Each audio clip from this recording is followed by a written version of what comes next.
माननीय सदस्यगण, मेरी सरकार स्पष्ट रूप से मानती है कि देश का विकास सभी देशवासियों को आगे बढ़ने का समान अधिकार देकर ही संभव है।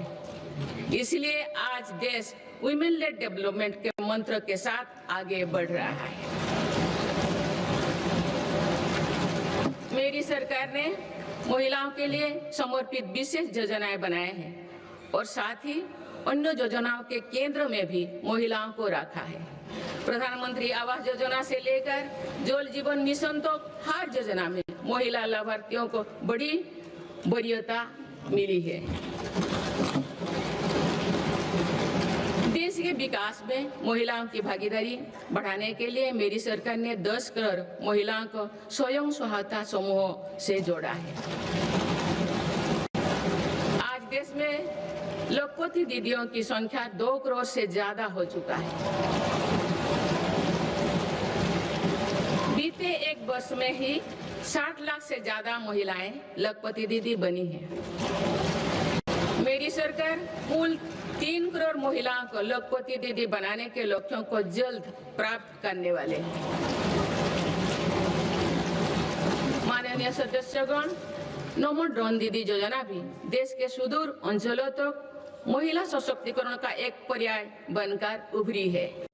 ये प्रशिक्षित ड्रोन दीदी अब आधुनिक तकनीक से जरिए एग्रीकल्चर सेक्टर को ट्रांसफॉर्म कर रहे हैं।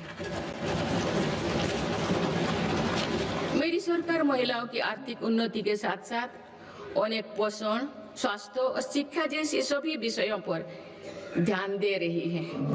सितंबर के महीने में चलाए गए स्वस्थ नारी सशक्त परिवार अभियान के तहत लगभग 7 करोड़ महिलाओं की स्वास्थ्य जांच हुई है।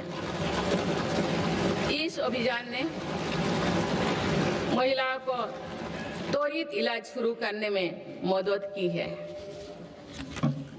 माननीय सदस्यगण, मेरी सरकार की प्रगतिशील सोच और नीतियों के परिणाम स्वरूप देश के हर महत्वाकांक्षी क्षेत्र में महिलाएं तेजी से आगे बढ़ी है।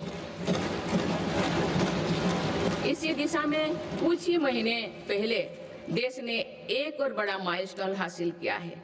राष्ट्रीय शिक्षा अकादमी यानी एनडीए में महिला कैडेट्स का पहला बैच पास आउट हुआ है। इससे ये विश्वास और मजबूत हुआ है कि देश के विकास और सशक्तिकरण में नारी शक्ति सबसे आगे खड़ी है।